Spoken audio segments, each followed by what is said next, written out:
They are the stuff of legends. Towering figures in iron helms, axes raised against the storm, long ships slicing through icy seas. Fearless raiders who conquered kingdoms and terrorized coasts. Vikings, in the modern mind, are the image of rugged strength and wild glory. But here's a reality check: they stank. Bad. Because behind those heroic sagas and rune stones lies a much grimmier truth. Viking life was filthy, sticky, greasy, and lice-ridden. Sure, they were brave. Sure, they were skilled sailors and warriors who shook Europe to its core. But they also lived in smoky longhouses packed with unwashed bodies, stale sweat, rancid animal fat, and bedding crawling with lice. Their enemies feared the sight of Viking sails on the horizon. But if they'd been downwind, they might have smelled them coming first. They conquered Europe, but they couldn't conquer their own stink. And while the Vikings weren't the worst in medieval Europe, when it came to hygiene, the reality was far from the clean, heroic image often painted in movies. Their daily life involved rare baths, weeks on long ships without washing, handling animal guts without so much as a rinse, and living close to their livestock, which meant mud, manure, and filth were a part of their world. They were unstoppable on the battlefield, but helpless against the lice that crawled through their beards and the fleas that nested in their cloaks. They fought kings and kingdoms, but not the bacteria festering in their wounds and their teeth. This isn't to diminish their achievements or the raw power of Viking culture. It's to remind you that history is dark, and sometimes it stinks too. Because today, we're going to strip away the heroic myths and dive deep into the 10 worst hygiene habits of the Vikings. The filth, the lice, the rotten teeth, the sea, stink, the rancid animal fat, all of it. And by the end, you'll understand why living among Vikings was as much a battle against their smell as against their enemies. The Vikings might have called Saturday Logadaga or Washing Day. But let's be clear, not every Viking was lined up with soap in hand, ready for a spa day. Bathing was a luxury of time and water, and in the harsh, frost-bitten lands of Scandinavia, that wasn't always possible. Sure, in the summer, they might slip into a lake or river, splashing cold water over grime-caked skin. But during brutal winters or months, long raids, washing wasn't a priority. Imagine a Viking crew on a long ship for weeks, salt crusting on their skin, sweat soaking into wool and fur, sea spray mixing with the animal fat they smeared on themselves for warmth and waterproofing. Days turned into weeks, and the stink of unwashed bodies became the scent of the voyage, seeping into clothing and skin. They occasionally built steam baths, primitive saunas fueled by hot stones and water, to sweat out the filth, but these weren't available everywhere. And when you were plundering monasteries, building a sauna wasn't exactly on the to-do list. And let's not forget, water wasn't clean. Rivers and lakes could be icy, but they also served as laundry pits, latrines, and watering holes for animals. Washing could sometimes mean trading dirt for bacteria you couldn't see, leading to skin infections or worse. But as the days of travel dragged on, the smell of rancid sweat, salt wet wool, and smoke became a part of Viking identity, mixing with the iron scent of blood from battle and the tang of the sea. The leather and fur they wore trapped every odor, making them walking clouds of rankness. And when Saturday came around, sure, some might take the plunge into frigid water, scrubbing with sand or old rags, but many simply shrugged it off, letting the stink stick for another week or another month. Because in the Viking world, bathing was a privilege, not a guarantee, and survival, raiding, and tending to animals came before scrubbing off the layers of filth that clung to them like a second skin. And so, while they were fierce, determined warriors, they were also unwashed, reeking, and crusted with the grime of their world, leaving behind not just tales of conquest, but the stench of men who knew how to fight, but not always how to bathe. If there was one thing the Vikings could never raid and conquer, It was the tiny armies living in their hair and clothing. Lice and fleas were not just occasional nuisances in Viking life, they were constant, crawling companions. Even the toughest shield, Bara, could do nothing against the relentless itch of lice. Feasting on his scalp under a heavy woolen cap, or beard infested with nits, those tiny white eggs clinging stubbornly to hair. They tried to fight back in their own way. Viking graves have revealed beautifully carved lice combs, often made of bone or antler, carefully crafted and sometimes decorated.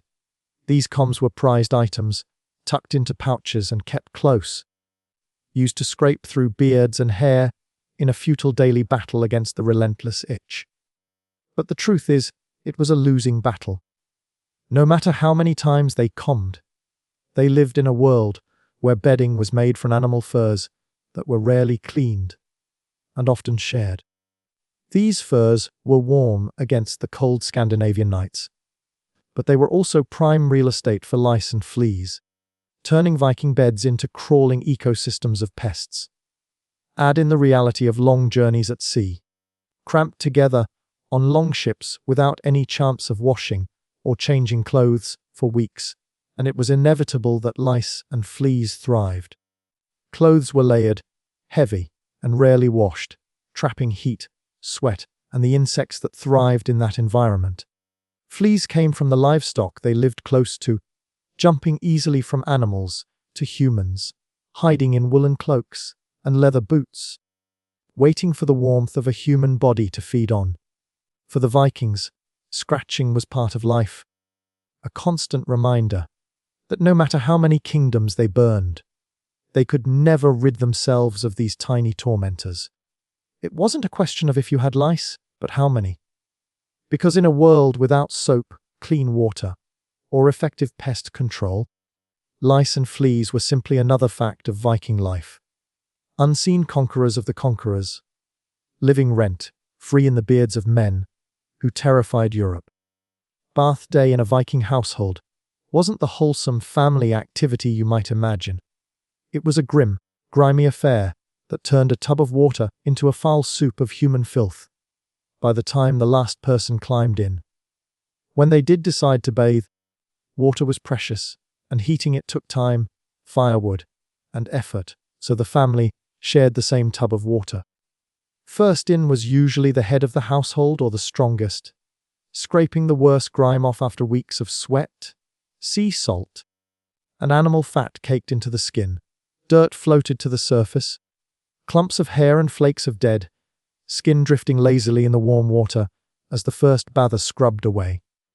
Next came the others, maybe the wife, then older sons, each taking their turn in what was quickly becoming a murky stew of body oils, dirt, sweat, and lice drowned in defeat. The water darkened with every splash, taking on a greasy sheen and a rank smell that clung to the skin, even as they tried to wipe themselves clean. By the time it was the children's turn, the water was thick with scum, cloudy with all the filth of the household, and reeking like a mixture of wet wool, old sweat, and the faint tang of the sea. For the youngest and the elders, often last in line, the bath wasn't refreshing, it was a sludge bath. Coating them in the same filth they were trying to escape.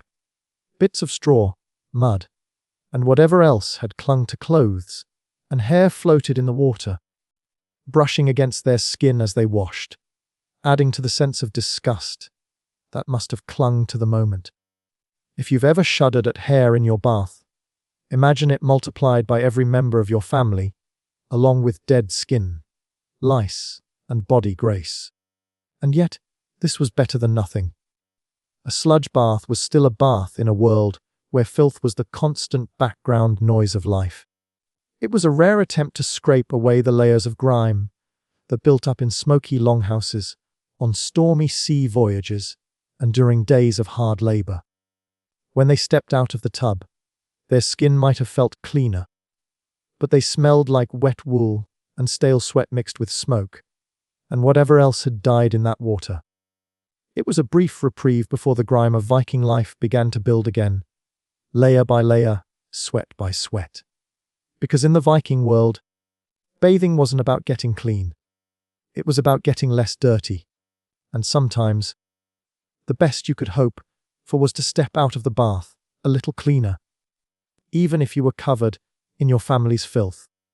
If you ever find yourself romanticizing the Viking lifestyle, imagine leaning in close to a fearsome, bearded warrior, only to be punched in the nose by the reek of rotting teeth and infected gums. Viking diets were rough on the mouth. Their bread, made from coarse grains ground on stone querns, was laced with tiny bits of grit and sand that wore down teeth like sandpaper over the years. Every bite of bread was like chewing a mouthful of earth, grinding enamel into dust, leaving teeth jagged, cracked, and sensitive. And as enamel wore away, cavities crept in. The Vikings didn't have sugar rotting their teeth like later societies, but decay still found its way in through trapped bits of meat, fish, and whatever else they gnawed on, wedging into the gaps and festering. Imagine a toothache in a world with no dentists. Pain radiating through your jaw as infection set in, swelling your gums, leaking foul, smelling pus that mixed with your breath. There was no relief beyond enduring it, pressing a dirty hand to a swollen cheek, and hoping the pain would fade. Sometimes it did, when the tooth finally rotted out, leaving a blackened stump behind. Bad breath wasn't a minor social inconvenience. It was a sign of rotting infection, a constant cloud of foul air that followed them everywhere. In close quarters, on longships, in smoky longhouses, there was no escaping it, the sharp, sour tang of decay becoming part of the communal atmosphere. And while the Vikings were fierce, ready to charge into battle without fear, even they would have felt the gnawing pain of an infected molar or the sharp stab of a cracked tooth every time they bit into dried fish or meat, reminding them that even the strongest warriors could be humbled by the slow rot of their own bodies. They could conquer kingdoms, sail uncharted waters, and strike fear into their enemies, but they couldn't escape the stench of their own breath or the pain of their own rotting teeth. In a world of steel and salt water, decay was the enemy that never slept, always waiting for its chance to remind the Vikings that even their legendary toughness had its limits. Imagine crawling into bed after a long day of rowing a longship, swinging an axe in battle, or slogging through rain and mud tending livestock, only to collapse into a nest of filth, sweat, and crawling lice. For the Vikings, there were no fresh linen sheets or warm, clean blankets. Bedding was made from animal furs and coarse wool, materials that were warm but rarely, if ever, properly cleaned. Over time, these furs became sponges for the worst parts of Viking life. They absorbed sweat that dripped off bodies after days of hard labor, rain-soaked travel, and battles that left wounds leaking blood onto the bedding. Every cut reopened during restless nights, mixing with the dirt and oils already caked into the fabric, staining furs in dark, crusted patches. And then there were the lice. Those relentless, tiny vampires thrived in the seams of bedding, breeding in the warmth of unwashed furs, waiting for the next warm body to crawl onto. When a Viking lay down at night, the lice came alive, feasting, crawling through hair and beard, biting skin, leaving red, itching welts that would be scratched raw in the darkness. The Vikings shared their sleeping spaces in smoky longhouses with family members, slaves, and sometimes livestock, turning these dark, cramped spaces into breeding grounds for odors and pests. The scent was a suffocating mix of sweat, wet wool, unwashed bodies, old blood, and smoke, clinging to every surface and lingering in the air, heavy enough to taste. And as they slept, they breathed in this foul air, pressed against others, the damp heat of packed bodies, turning the bedding into a humid nest where fleas and lice multiplied without end. Blankets and furs weren't just filthy. They were alive, crawling and squirming, ensuring that even in sleep, there was no escape from the realities of Viking hygiene. There was no privacy, no chance to air out bedding properly, and no sense of shame about the stink because everyone smelled and everyone scratched. Children, elders, warriors. It didn't matter. If you lived in a Viking longhouse, you slept in a stew of sweat and filth, and you accepted the constant itch as part of life. And in the quiet of the night, under the low, smoky rafters, the whispers of lice moving through fur and the soft groans of restless bodies were the lullabies of Viking life. Because for the Vikings, surviving the day meant collapsing into filth at night, knowing tomorrow would bring the same stink, the same crawling itch, and the same heavy air that clung to every breath. If you think Viking sea voyages were all heroism under crisp sea breezes and dragon-headed longships cutting cleanly through the waves, you're in for a rude, reeking awakening. Viking longships were narrow, open-decked coffins of filth on water, packed shoulder to shoulder with warriors, livestock, weapons, and barrels of food that rotted faster than they could eat it. Privacy didn't exist, and the sea winds couldn't sweep away the stink that built up on those endless grey voyages. Bathing. Forget it. You could be out for weeks, even months, with salt-crusted skin under layers of wool, and leather that was soaked by sea spray and rain, then dried stiff with sweat, only to be soaked again. Clothes grew heavy and damp, rubbing against skin until it chafed raw, leaving salt sores that festered opened and wept in the cold sea air. Food, when it was available, often turned before it could be eaten. Barrels of fish and meat spoiled under the deck boards, leaking putrid juices into the bilge water that sloshed beneath their feet. The smell rose like a ghost through the cracks, mixing with the stench of sweat and sea rot, filling nostrils as they tried to choke down another rancid bite, just to keep up their strength. And then there was the matter of waste. The Vikings didn't have toilets on board, so when nature called, they simply did what they had to, either over the side of the ship, or, if the sea was too rough, right there on the deck. Human waste splattered down the sides of the longship, drifting behind them or pulled on the planks until the next wave washed it away, only to splash back with salt water, carrying the reek of their own filth. The mix of urine, feces, vomit from seasickness, sweat, rotting food, and salt-soaked clothing turned the air around a Viking longship into a swirling fog of human stench. They breathed it, ate in it, and tried to sleep in it, huddled under damp blankets that were just as foul as the clothes they wore.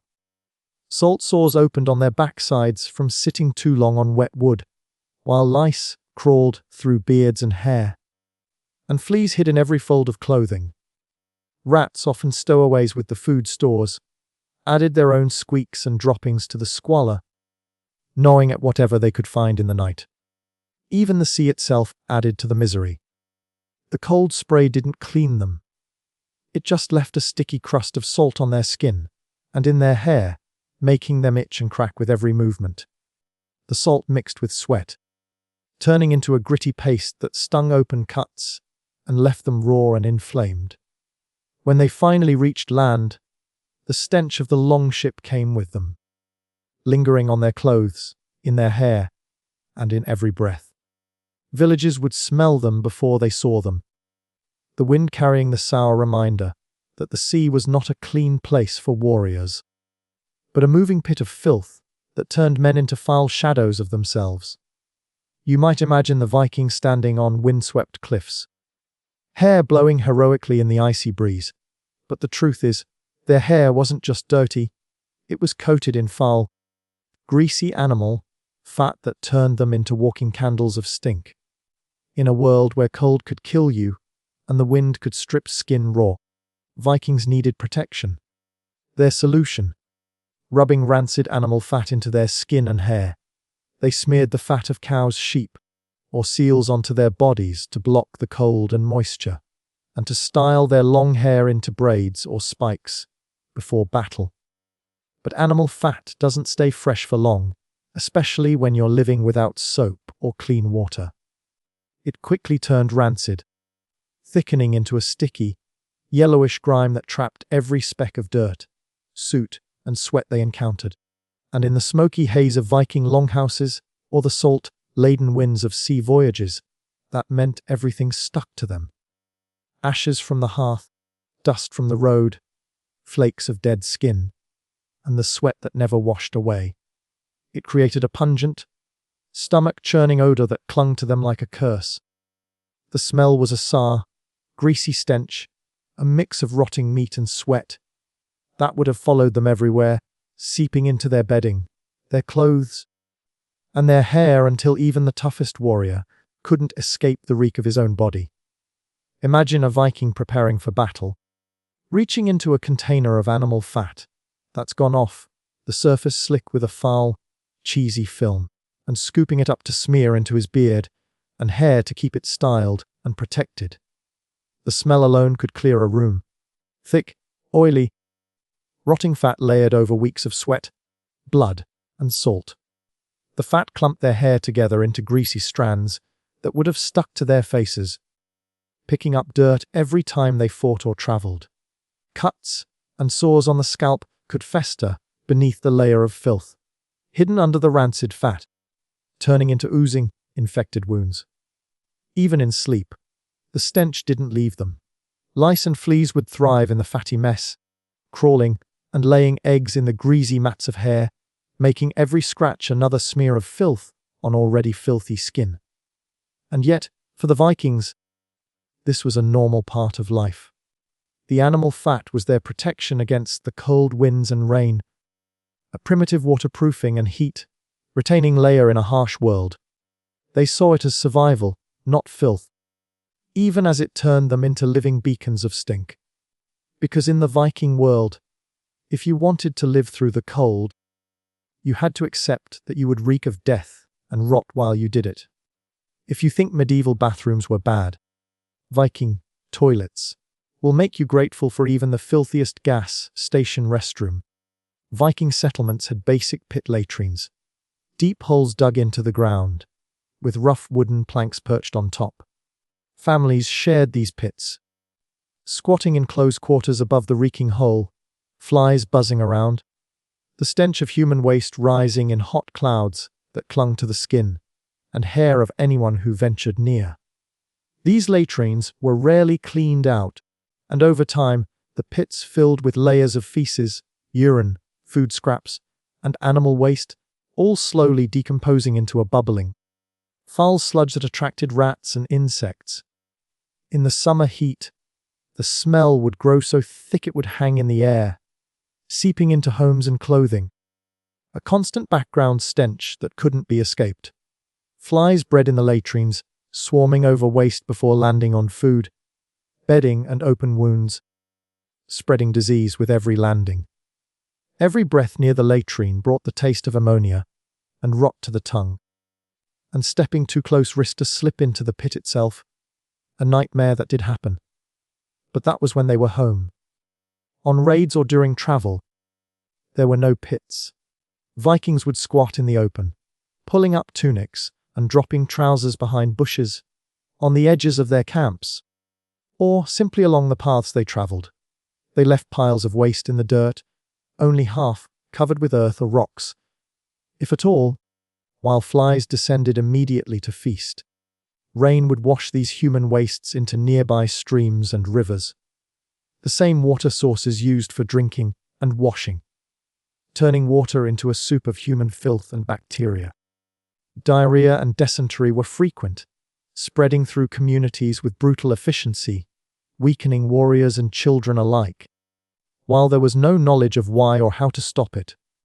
When nature called during a sea voyage, the Vikings had no choice but to hang themselves over the sides of long ships or squat on the deck in a corner, letting waste drop directly into the water, or worse, splash onto the boards where it mixed with the salt spray, blood from wounds, and rotting fish guts already coating the deck.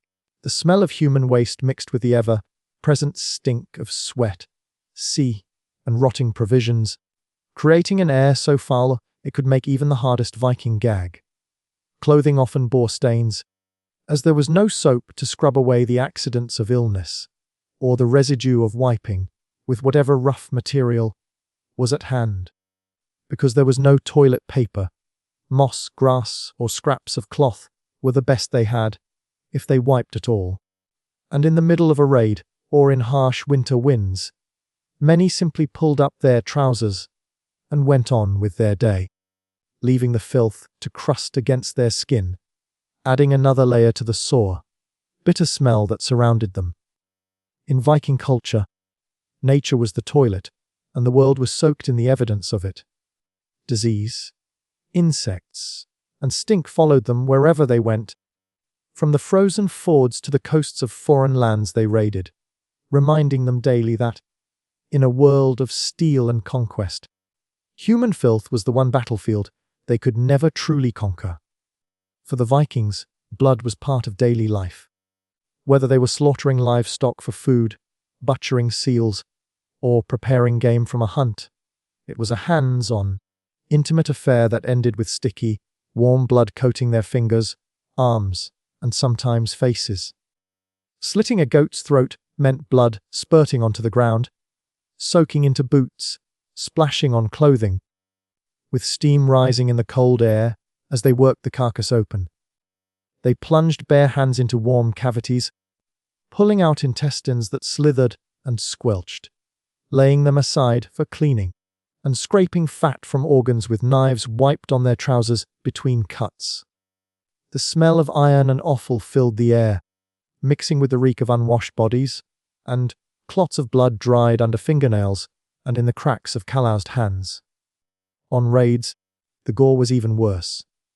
Cutting down enemies with axes and swords meant blood spraying across faces, arms, and clothing. Heads were sometimes taken as trophies, and bodies were stripped for valuables, their wounds gaping, leaking fluids that pooled underfoot. The stench of spilled guts and the metallic tang of blood became part of the air they breathed. And yet, washing after these grisly tasks was not guaranteed. If there was a river nearby, they might splash water on their hands or arms, but soap was rare, and water was cold, especially in the harsh Scandinavian climate.